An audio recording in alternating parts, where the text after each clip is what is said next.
lapitan natin yung tao na to, yung core founder natin. Tingnan natin guys kung magkano yung laman ng account niya ngayon. Let's go guys! Let's go!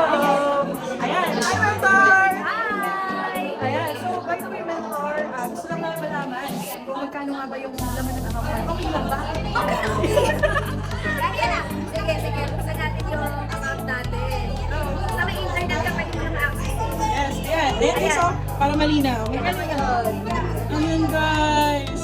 Magkano guys? That's 461,000.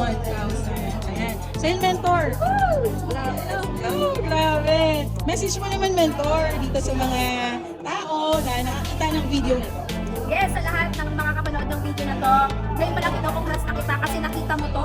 Malay mo, ito na yon. Kasi ako nag-try lang din naman. Hindi ko naman to linya. Dati akong empleyado na napakasipag call center agent. For 5 years, naging working student din ako before. Pero nakita ko lang dito online, kakascroll ko, naghawa ko, and nagustuhan ko siya. Sabi ko, kaya ko rin to kasi andyan yung mag-guide sa akin. And imagine yung dating kumikita lang ng 20,000 per month, right now, ito na yung kinikita natin. Grabe guys to. And I know na kung nagawa ko, kayang-kaya mo rin. Basta mag-try ka lang. Sayang ang buhay, sayang ang chance na everyday tayo nabubuhay na wala tayong binabago. Para malay mo, ito tayo. Yes. Ikaw na next. Yes. Ayan. Thank you so much, mentor.